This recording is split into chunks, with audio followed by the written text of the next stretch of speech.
बोलिए त्रिकालवर्ती त्रैलोक पूज विश्वाराध्य पंच परमिष्ठी भगवान की, अनंत सिद्ध परमिष्ठी भगवान की, वर्तमान जन शासन नायक श्री वर्धमान महावीर भगवान की, परम पूज्य आचार्य भगवान श्री समंत भद्र स्वामी मुनि महाराज की, परम पूज्य सिद्धांत चक्रवर्ती आचार्य गुरुदेव श्री विद्यानंद जी मुनि महाराज की, विश्व कल्याण कारक अहिंसा प्रधान श्रीमद विश्व धर्म की, धर्म स्नेही सत श्रद्धालु यहाँ पर उपस्थित आप सभी भव्य वर पुंडरीक पुण्यात्मा महानुभाव, श्रावकों की आचार संहिता रूप श्री रत्नकर्णक श्रावकाचार ग्रंथराज की वाचना करते हुए, उसका स्वाध्याय करते हुए विगत दिवस देख रहे थे सम्यक दर्शन के छठवां अंग स्थितिकरण के बारे में। छठवें अंग में देखा, यदि कोई धर्मात्मा व्यक्ति किसी कारण से अपने सम्यक से च्युत हो रहा है या अपने सम्यक आचरण से च्युत हो रहा है, तो उसे पुनः वात्सल्य से युक्त होकर के उसकी उपस्थापना करना, उसकी स्थिति पुनर्रूप से वही कर देना, स्थितिकरण। छठवें अंग के उपरांत आज सातवें अंग के संबंध में चर्चा करें, जिसमें आचार्य महोदय ने लिखा है वात्सल्य के संबंध में, स्वयुत्थान प्रति सद्भाव सनाथा पैत कैतवा प्रतिपत्तिर यथा योग्यों वात्सल्य मविलप्यते। स्वयुत्थान, स्व माने अपना, यूथ माने समूह संघ। अपना कौन? सर्वप्रथम अपना निश्चय से देखते हैं तो अपनी आत्मा अपनी है। व्यवहार से देखें, निश्चय को व्यवहारगत भेद करने से आत्मा के पृथक पृथक शुद्ध गुण भी अपने हैं। और पुनः वाह्य रूप में देखें तो स्वयुत्थान, स्व धर्म का पालन करने वाले, आपके धर्म के अनुयायी, अनुपालक, प्रवर्तक, उपासक, वह सभी। स्वयुथ का आशय अपना समूह, तो अपने समूह से आशय ऐसा केवल नहीं लेना है कि मैं मनुष्य हूं तो केवल मनुष्य। धर्म का पालन करने वाला यदि पशु भी है तो वह भी यहाँ ग्रहण करना है, पक्षी है तो वह भी ग्रहण करना है, देव है तो वह भी ग्रहण करना है। तो यहाँ स्वयुथ से आशय केवल एक जाति से नहीं लेना कि मैं अपनी जाति वालों के प्रति विशेष प्रेम भाव रखता हूँ, उनके प्रति स्नेह का भाव रखता हूँ। यहाँ पर कहा, आपके धर्म के अनुगामी, जिस धर्म का पालन आप करते हैं, जिनेंद्र भगवान द्वारा प्रणीत उस ही परमार्थ रूप धर्म का जो पालन करने वाले हैं, वे सब आपके यूथ हैं, समूह हैं, आपका संघ है। तो उसके प्रति क्या करना? सद्भाव रखना, असद्भाव नहीं रखना। सद्भाव का आशय समीचीनता से युक्त भाव, उनके प्रति अच्छा भाव रखना। अच्छा भाव कब रखोगे? जब आपके अंतरंग में अच्छे भाव पैदा होंगे तो दूसरों के प्रति अच्छे भाव बना सकोगे। आपके अंतरंग में अच्छे भाव पैदा न हो तो कैसे रखोगे? दूध बेचने वाली ग्वालिन, जिसके पास दूध है वह दूसरे को दूध दे सकती है, और छाछ बेचने वाली ग्वालिन छाछ दे सकती है। जिसके पास जो है वही दे सकता है, नहीं है तो नहीं दे सकता। तो जो सम्यक दृष्टि है, धर्मात्मा है, निशंकित आदि 8 अंगों का पालन करने वाला है, वह सामने वाले व्यक्ति को, जो कोई भी जीव है जिसे अन्य जीव में भी शक्ति रूप परमात्मा दिखाई दे रहा है, तो वह उसके प्रति सद्भाव रखता है। कैसे रखता है? सनाता पैत केतवा। अपैत माने रहित होकर के, केतवा माने छल कपट प्रवंचना मायाचारी। चित्त में कहीं भी छल नहीं है, कपट नहीं है, मायाचारी का भाव नहीं है, सरल है, सहज है परिणाम जिसका, वह उसके प्रति कैसा भाव रखता है? वात्सल्य का। जिस वात्सल्य को प्राप्त करके व्यक्ति अपने आप को सनाथ माने, आपके वात्सल्य को प्राप्त करके वह समझे कि बस मुझे भी अब जीवन की राह मिल गई, अब मैं एकल नहीं हूँ, एकाकी नहीं हूँ। व्यवहार में मैं धर्म के मार्ग पर चलता हुआ कहीं पूर्व पाप कर्म के उदय से स्खलित होता हूँ, कहीं मेरा पाप कर्म का उदय मुझे धर्म में बाधा देने वाला होता है, तब मेरा सहयोगी, मेरा साथी, धर्मात्मा मुझे मेरे धर्म में स्थिर करके रखेगा। वह मेरे गुणों का संवर्धन करने वाला होगा, वह मेरे गुणों में वृद्धि करेगा, मेरे स्वभाव की ओर ले जाने वाला होगा, विभाव से बचाएगा, पापों से बचाएगा, दुखों से बचाएगा, अनीति, अत्याचार, अन्याय से बचाएगा, मुझे धर्म की ओर ले जाएगा। जब तक मन में छल कपट रहता है तब तक निश्छल वात्सल्य नहीं होता।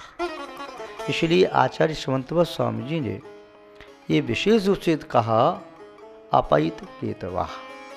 छल कपट से पहले रहित हो जाओ, तभी तुम किसी को दे पाओगे। छल कपट से युक्त व्यक्ति देना नहीं चाहता, देता भी नहीं है, बस लेने की सोचता है, मिले मिले मिले। एक शेठ किसी गर्त में, कूप में गिर पड़ा, उसे निकालने के लिए लोग आए। सब ने कहा, सेठ जी हमें अपना हाथ दो, हमें आपको निकाल लेते। सेठ जी ने, उन्होंने जीवन में कभी किसी को दान नहीं दिया, अपना हाथ ऊपर नहीं बढ़ाया। जो व्यक्ति सेठ जी की प्रवृत्ति को समझता था वह आया, उसने कहा, सेठ जी लो मेरा हाथ ले लो, मैं तुम्हें निकालता हूँ। सेठ जी ने उसका हाथ पकड़ लिया और उसने उसे गर्त में से बाहर निकाल लिया। तो जो देना नहीं चाहता, जो छल कपट से युक्त है, वह किसी को वात्सल्य दे भी नहीं सकता, और दूसरा कोई से वात्सल्य देता है तो उस छल कपटी व्यक्ति को ये लगता है कि इसके वात्सल्य में भी छल कपट होगा। जो जैसा होता है उसे सामने वाला वैसा ही दिखाई देता है।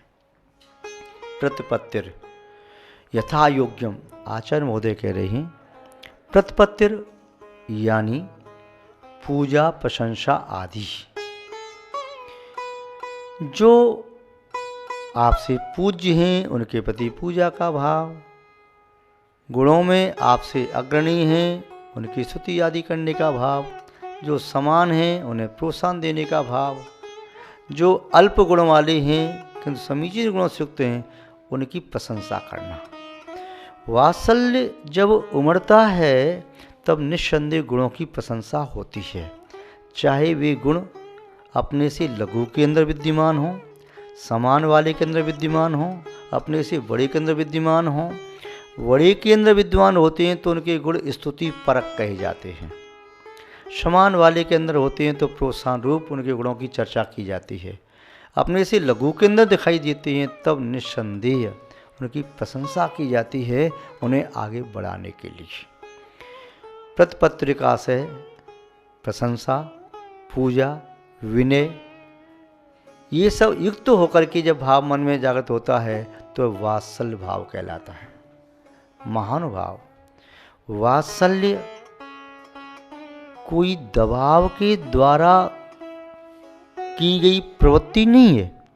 वात्सल्य तो चित्त में उत्पन्न होने वाली सहज नैसर्गिक प्रवृत्ति है। वह स्वयं अंदर से पैदा होता है। वात्सल्य को जबरदस्ती नहीं, कोई किसी का गला पकड़ के कहे कि मुझे तू मुझे वात्सल्य दे, तो ऐसे नहीं। वात्सल्य ऐसे देने लेने की वस्तु नहीं है, सहजोत्पन्न है।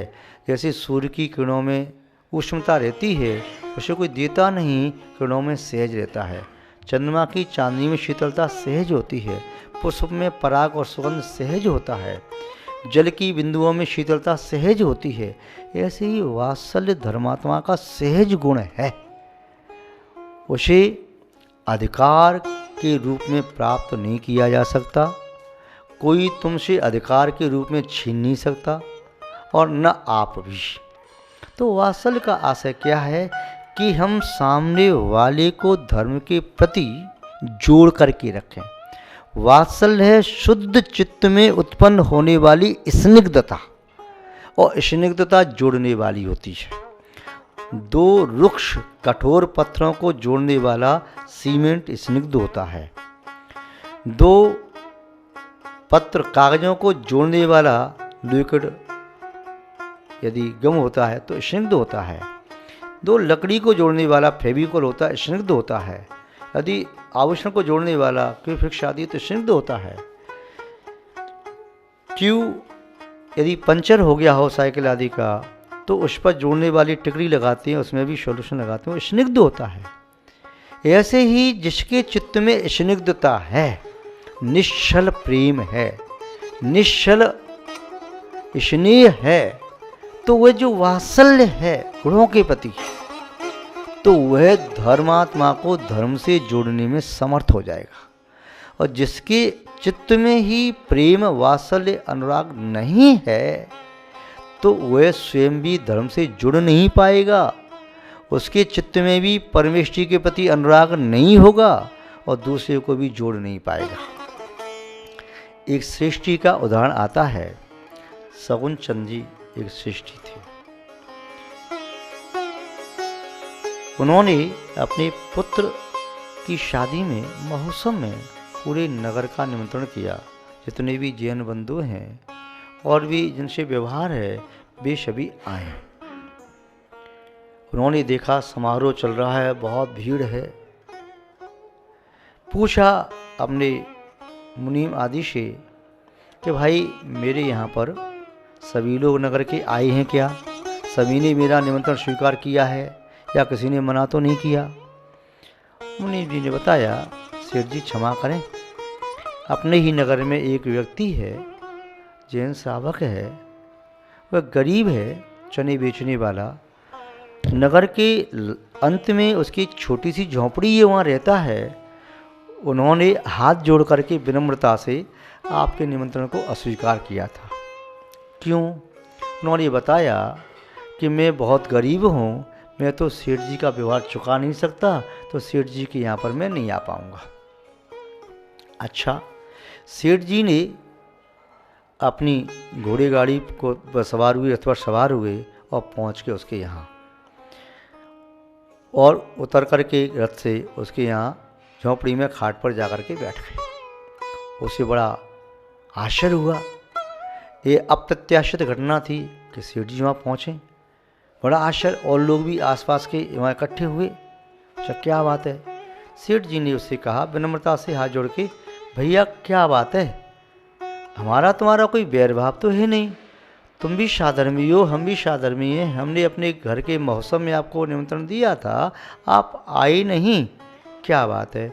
उसने भी विनम्रता से हाथ जोड़ लिए और निगाह नीची करते हुए कहा, सेठ जी हम शर्मिंदा हैं कि आप हमारे यहाँ पधारे और हम जाने में असमर्थ हैं, क्योंकि आप इतने बड़े सेठ हैं, हम गरीब हैं, आपका व्यवहार कैसे चुका सकते हैं। यह तो व्यवहार है, सामान वाले के साथ होता है। सेठ जी ने अपने चेहरे पर पसीना था उसे पोंछते हुए कहा, एक गिलास पानी तो पिलाओगे। उसने बिना बताए एक गिलास पानी दे दिया पीने के लिए। वहीं चने रखे थे बोरी में। ये चने कैसे, हाथ में चने लिए, वो चने बेचता था। उसमें से 2 चने उठा करके, ये चने तो मैं ले सकता हूँ ना। उसने कहा, सेठ जी क्यों शर्मिंदा करते हो। तो उसने चने मुंह में डाले और उसका हाथ पकड़ा।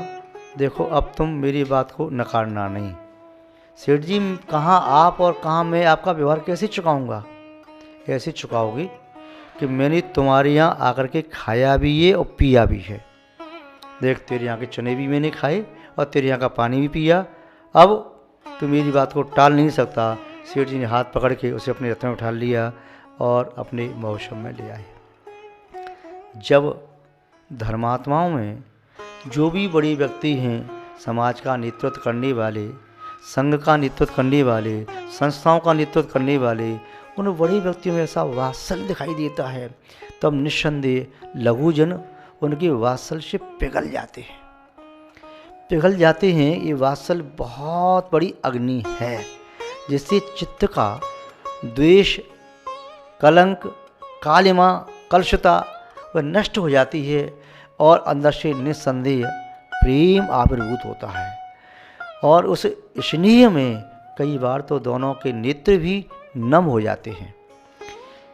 आचार्य श्रीमंत स्वामी कह रहे हैं, प्रतिपत्ति यथा योग्यम वात्सल्य विलपते। जो यथा योग्य प्रतिपत्ति रखता है, मुनि महाराज के प्रति किस प्रकार का व्यवहार करें, आर्का माता जी के प्रति कैसा करें, क्षुल्लक महाराज जी, एलक जी महाराज, शुल्का माता जी, ब्रह्मचारी, त्यागीवती, साधनवी बंधु, किन के प्रति कितनी भक्ति विनय का भाव रखना है, ये विवेक वह रखता है। किंतु सबके गुणों को प्रोत्साहित करता है, यह साधर्मी का कर्तव्य होता है, समदृष्टि का भाव होता है।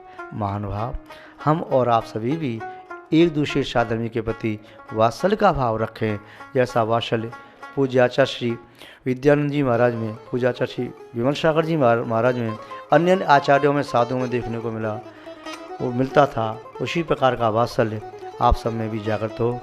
ऐसी में आप सबके प्रति मंगल भावना भाता हूँ। इसी के साथ शब्द श्रृंखला को विराम देता हूँ। परम पूज्य आचार्य गुरुदेव श्री विद्यानंद